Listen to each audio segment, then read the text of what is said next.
we're going to focus on square roots, which is really weird because right there, that's a cube root. So I'm not sure exactly what we're talking about, but we're doing it anyways. So what happened? Let's explain these steps for number 1. Okay. Explaining these steps. What did we do to get from this step to this step? We added 6 to both sides, right? And how did we get from this step to this step? Yeah, we squared both sides, right? So there we go. Hey, let's describe the steps taken here. How did we get from this step to this step?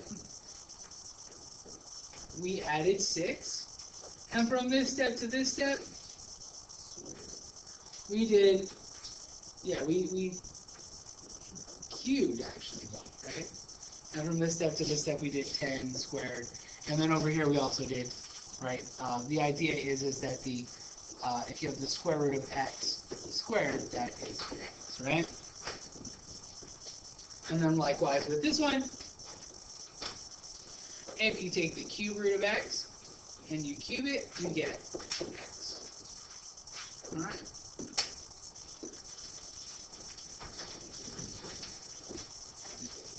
Is the solution valid? Okay. The thing is the same as with our rational equation. We need to check our answers. All right. So, is it the case that the square root of 100, right, if I was to plug that in here, kind of out of room, so is it the case that the square root of 100, if I plug it back in, minus 6 is equal to 4? Well, the square root of 100 is 10. Minus 6 is 4. That checks out. How about this one? Is it the case that the cube root of 1,000 minus 6 is equal to 4? Yeah, right, because that's 10 minus 6. And that's true. All right. Let's continue solving. So let's look at number 3. So what do I do first? I'll subtract 6 from both sides. I get the square root of x is equal to negative 2.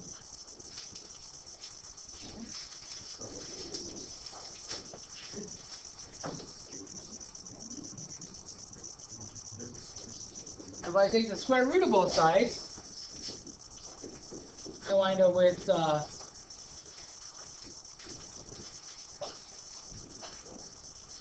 my bad, if I square both sides, sorry.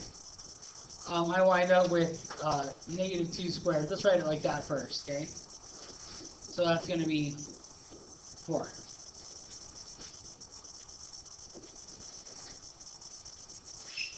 Okay, let's check it. Is it the case that the square root of 4 plus 6 is equal to 4? No, because 2 plus 6 does not equal 4. So remember the word we used for that? No. This is, sorry, I'm pointing at the wrong thing. This is extraneous.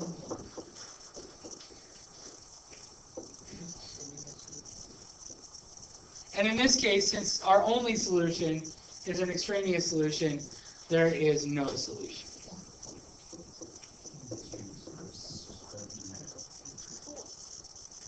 Let's do another one. Let's go ahead and subtract 6 from both sides. And I get that the cube root of x is equal to negative 2. If I cube both sides, it gets rid of my cube on the left. And on the right-hand side, actually I'm just going to go ahead and write this as negative 2 cubed. And negative 2 times negative 2 times negative 2 is negative 8.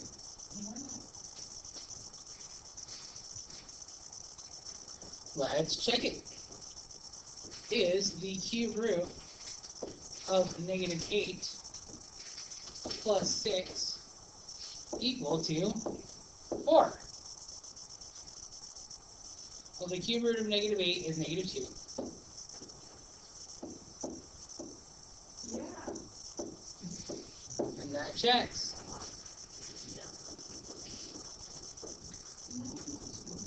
Fantastic, okay? And you guys, was that a stretch for me to say that the cube root of negative 8 is negative 2? I mean, it makes sense because it's the opposite, right? If negative 2 times negative 2 times negative 2 is negative 8, then the opposite, right, or going backwards, the cube root of negative 8 must be negative 2. Awesome. Okay. Let's do another one, slightly more complicated, same idea. Same idea. Alright? I'm going to go ahead and add 2 to both sides. I'm sure you guys are super happy about this. This is a nice relief from what we were just doing, right? You guys feeling nice? Yep. Let's square both sides. The square root of 3x plus 5 squared is just 3x plus 5, and then I'll have 1 squared, right? Oh, which is just 1, yeah? So if I subtract 5 from both sides, I end up with 3x equals negative 4. So then x is equal to negative 4 thirds. We got to check it though. So is it the case that 3 times negative 4 thirds minus 2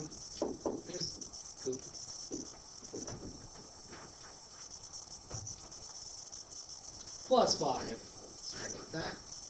Minus 2 is equal to negative 1. Well, My negative. Oh, this is mine. it's just because it's the problem. It's all good.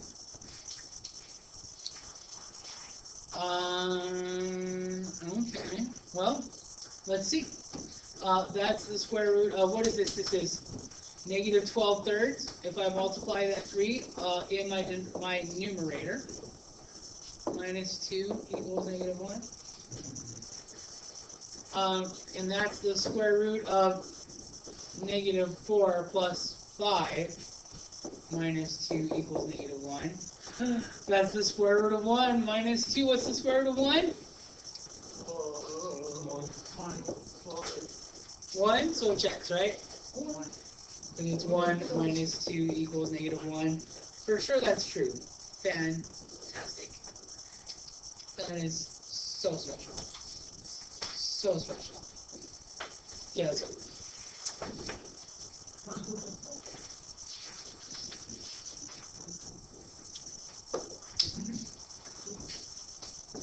Another one? No. Actually, there are a lot of ones. All right, let's get through them. So I'm going to square both sides. Right?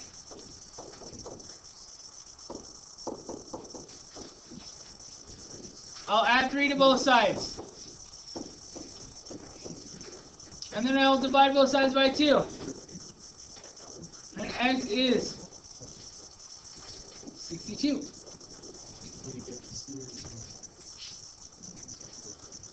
And these are fairly simple. The only thing that makes them long is that you have to check them every time.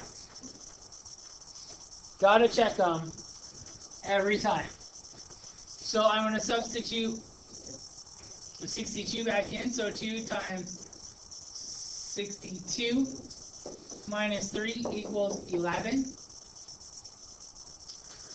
That is the square root of 124 minus 3 equals 11, which is the square root of 121 equals 11. That's true.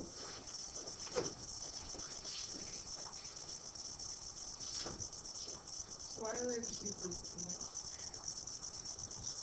What are you doing? Because we're focusing on square roots.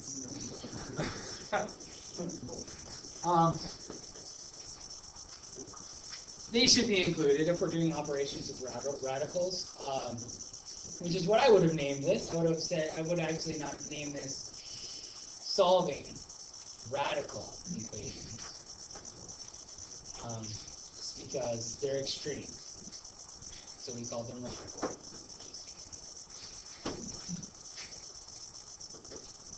Alright. So in order to get rid of this cube root, I would have to cube both sides, right? And negative 3 times negative 3 times negative 3 is negative 27. I'll subtract 6 from both sides, or yeah, that's what I'll do. Subtract 6. And I'll get negative x is equal to negative 33. And I'll divide both sides by negative 1 to get both of those negatives to go away. And I said 33, and I wrote the number 30. Okay, here we go.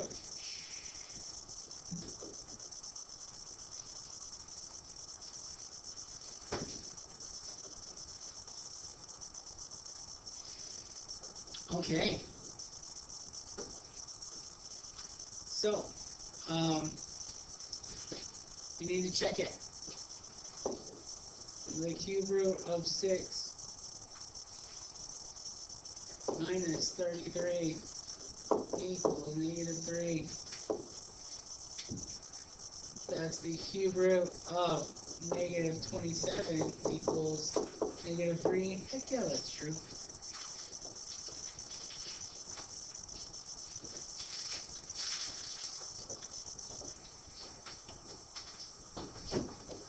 And we'll move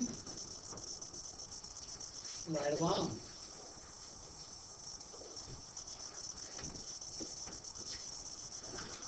Okay.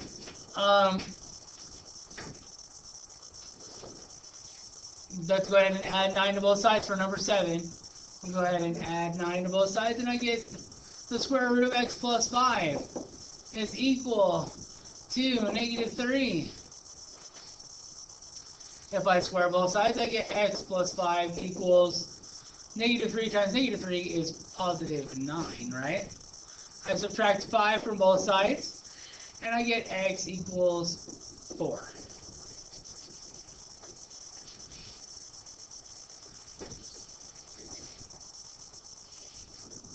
Okay. I'm going to plug that back in.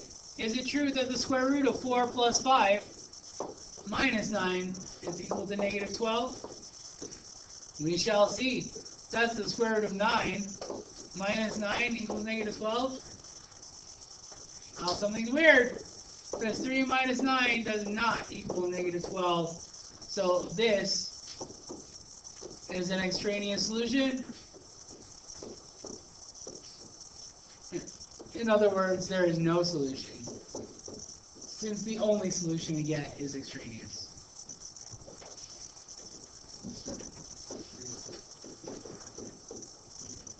We're having fun yet? Yeah. Could you have added 9 to both sides beforehand, which would have gotten negative 3, and then by the time you cube or never square root of 9, you could have gotten 3, but also to theoretically the negative, if that makes sense. No, because it's not like square rooting both sides. If I was taking the square root of both sides, yeah, you have plus and minus. But I'm just straight up doing the operation. So, this negative 9, it becomes 3, right? You wind up with, yeah, no, you're just doing the operations. You know what I mean? So you're not going to wind up with a positive or negative answer. It's just going to be straight up what it is. In this case, just positive. Cool. Let's square root both sides. If I square root the square root of 4x minus, if I square the square root of 4x minus 7, I get 4x minus 7. And the same is true for the right-hand side. So, again, I like to get rid of my x's first.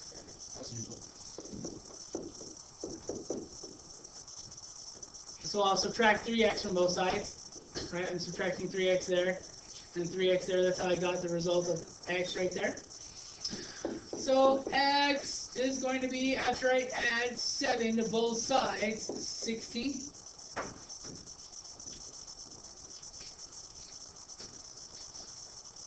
And let's see if this thing checks out.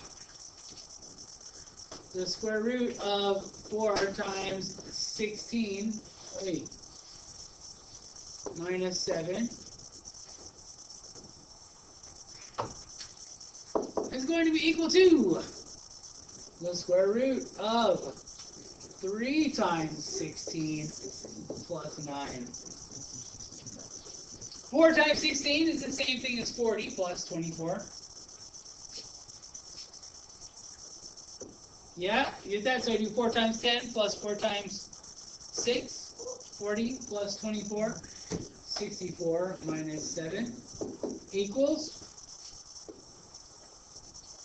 And 3 times 16 is the same thing as 3 times 10 plus 3 times 6, or 30 plus 18, which is 48.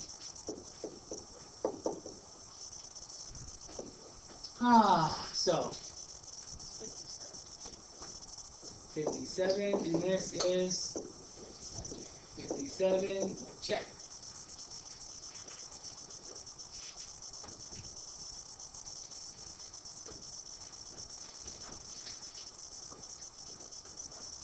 All right, continuing right on. Here we go. Only 4 left on this page, and one more page after that. Be great. We're gonna have fun. I'm going to divide both sides by negative 12, right? If I have some coefficient out here in front of my radical, divide both sides first, okay? It's going to be weird for us to square both sides first, so try to divide. Don't try it, dude. There is no try. I'm going to simplify this fraction. This is 9. Well, how about, I was going to say 9/6. That's funny. That can further be simplified, right? That's 3. Huh? Yep. If I divide both my numerator and my denominator by 6, right? Okay, so let's go ahead and square both sides. So that's going to give me x minus 6 when I square that left-hand side. And over here, negative 3 halves times negative 3 halves is positive 9/4. Do you see that right away? Let's write it off to the side. I didn't do it right there because I wanted to show you. Negative 3 halves times negative 3 halves. I multiply my numerators, right? Negative 3 times negative 3 is positive 9. And then I multiply my denominators and I get 2 times 2 or 4, okay?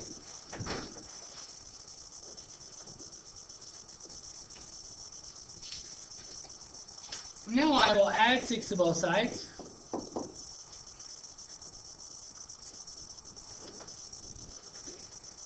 So I would like to write 6 with a denominator of 4, right? So that I can add this, so I'll have 9/4 plus, isn't that 6? Isn't 24/4 the same thing as 6? Remember that from back in the day? Which means that x is going to be 33/4.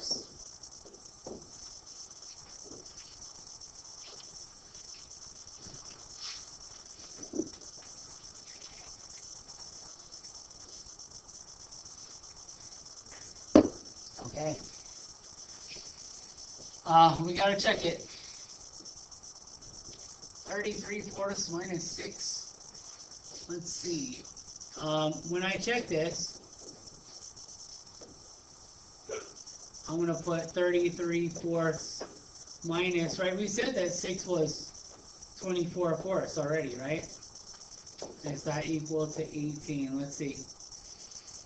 So I'll go ahead and combine my like terms, or just have those subtract actually in the bottom there. That's going to give me 9/4. The square root of 9/4 we already know is 3/2, right? So 12 times, I don't know why I did that.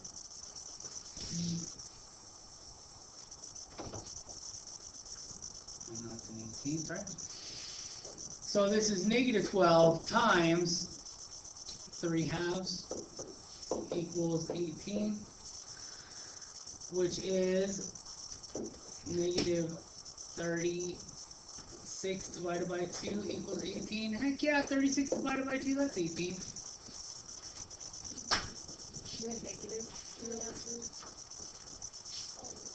Oh, wait. There is no negative 18 there, huh? I don't know why I saw a negative 18. No, negative 36 divided by 2 is Negative 18. so it wouldn't. And I thought that I saw a negative. Well, yeah, negative 18. Not equal 18. So that one doesn't work.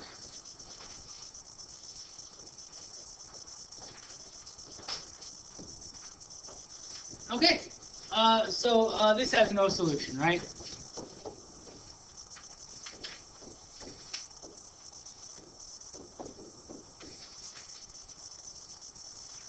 Let's go ahead and look at this one. First thing I want to do is divide both sides by 3. Then I will cube both sides. 4 times 4 times 4 is what? 64 times 4, which is, I mean, not 64, that's the answer already. 16 times 4, which is 64. I'll subtract 2 from both sides, and I get 62. We're going to check it. Is it true that the cube root of 62 plus 2 equals 4? In other words, is the cube root of 64 4? Well, we just said. I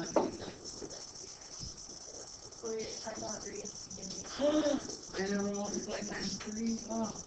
Wait.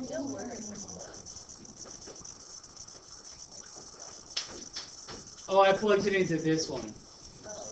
Right? And I think that's okay. Yeah. It's going to be okay. I should have plugged it into the original.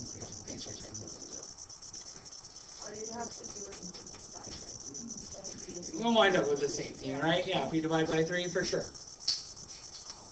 All right, hey, let's do some of the resulting quadratics. Yeah. I knew you guys would be excited. So let's square both sides. 2 times 2 is 4, right? Now, I'm going to add 5 to both sides, and I'm going to get x squared equals 9. Now I'm going to square root both sides, and now, can't remember,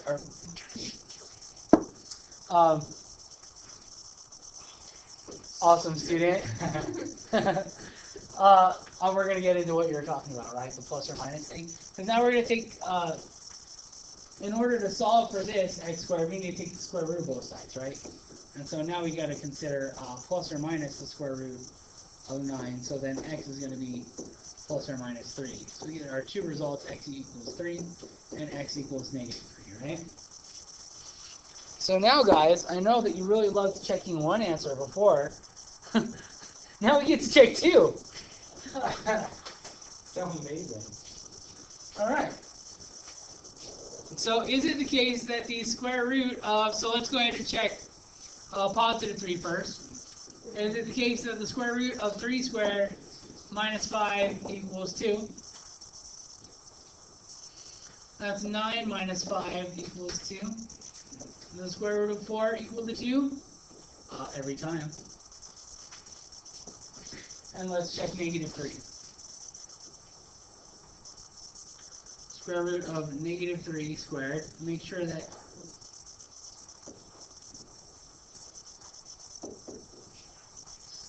Well, thankfully, a negative times a negative is a positive. And we wind up with the same result, right? That's x.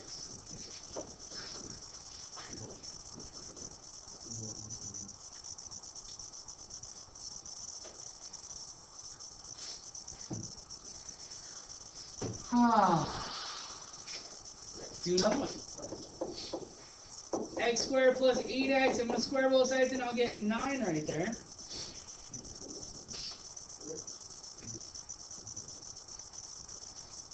And now that I have an x squared and an x term, I can't be like adding and subtracting stuff from both sides, like whittling like I would a linear equation. In other words, I can't solve 12 like I solved 11, right? And the reason is that I've got this here. It means that because I have an x squared term and an x term, I am going to have to either solve it by factoring or by using the quadratic formula. If I can factor, that's what I want to do. So what I'm going to do is set it equal to 0 by subtracting 9 from both sides.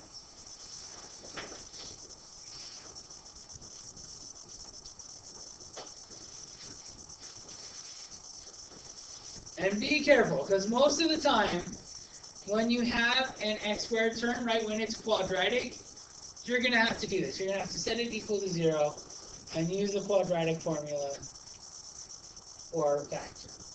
We could have actually used the quadratic formula on 11. It would have been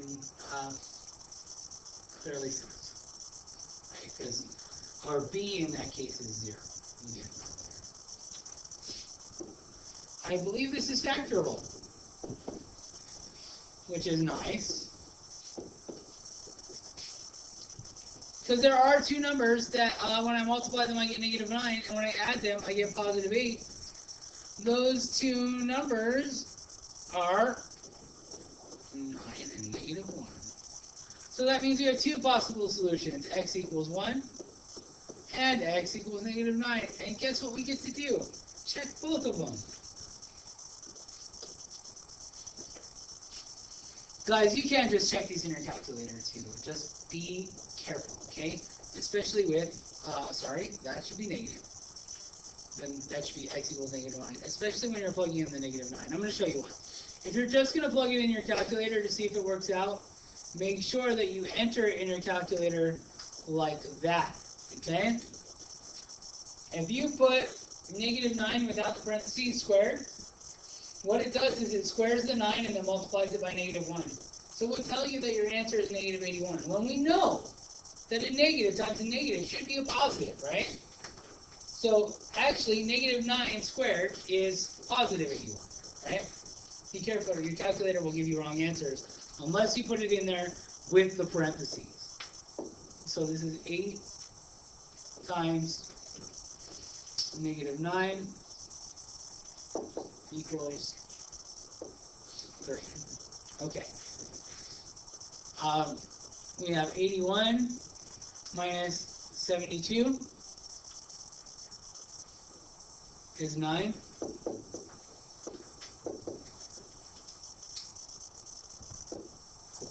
Whoa. I meant to write a check mark, and I wrote a not equal sign. Sorry about that. Check. Okay. How about 1? Is it true that the square root of 1 squared plus 8 times 1 is equal to 3? That's... I wrote the x instead of 1. Me. So that's the square root of 9 equals 3 every time. Every time.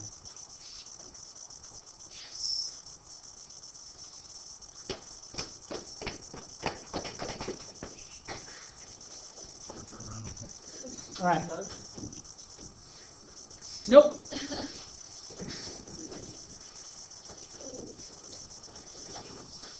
Now we get to actually do some multiplication. Super awesome. All right. Or last three, here we go. We are going to, in the next lesson, we're going to run across equations where we're going to have to multiply radicals times radicals, like radical expressions times radical expressions. So we need to just look at how to do that real quick. All right, so we're going to be boiling this, right? We're going to be distributing. So what is the square root of x times the square root of x? X. Fantastic. And the square root of x times negative 2 is going to be negative 2 root x. So that's how we're going to write that, okay? That says 2 times the square root of x. And that's all we can get, right? We can't actually simplify that anymore. So we're going to write negative 2 times the square root of x. That's just negative 2 square root x, okay?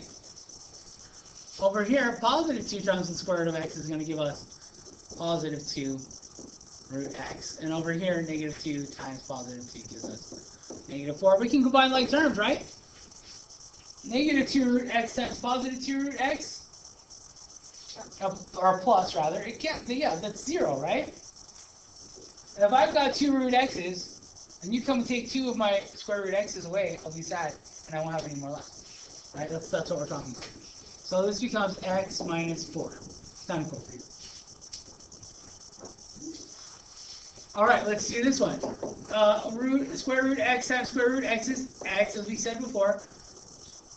Square root of x times 4 is 4 root x. And this one, 4 times root x is 4 square root x. And then 4 times 4 is 16.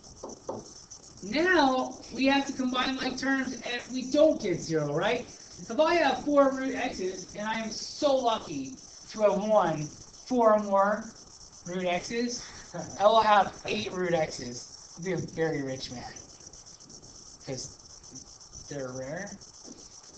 Okay. So 8 root x plus 16, and that's it. That's all we can do. Do you have to like organize it in a way, or like no? This is actually no. It's nice to have your x term in front, but not really. What's up? So with these problems, we treat them like regular x's in a sense. So if we add them, we won't worry about adding the x's. We just do the integers in front of the x. Yes, that's right. You're just going to be adding the coefficients. That's right. So if we have to like multiply them, though, we would have to cancel. Yes, multiplying is going to work differently than adding. Yes.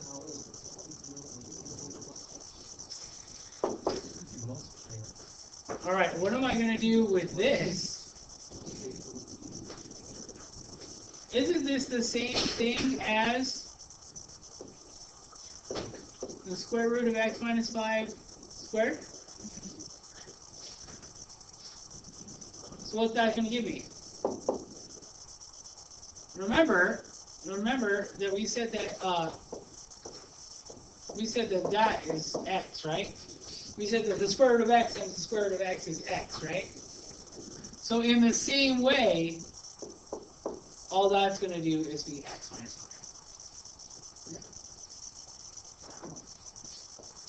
5. Hey, I'll go ahead and post it on the calendar. But your homework is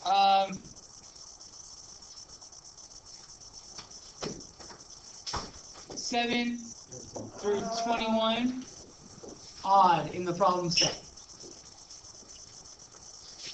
That is on page S.163. All right, thanks, guys.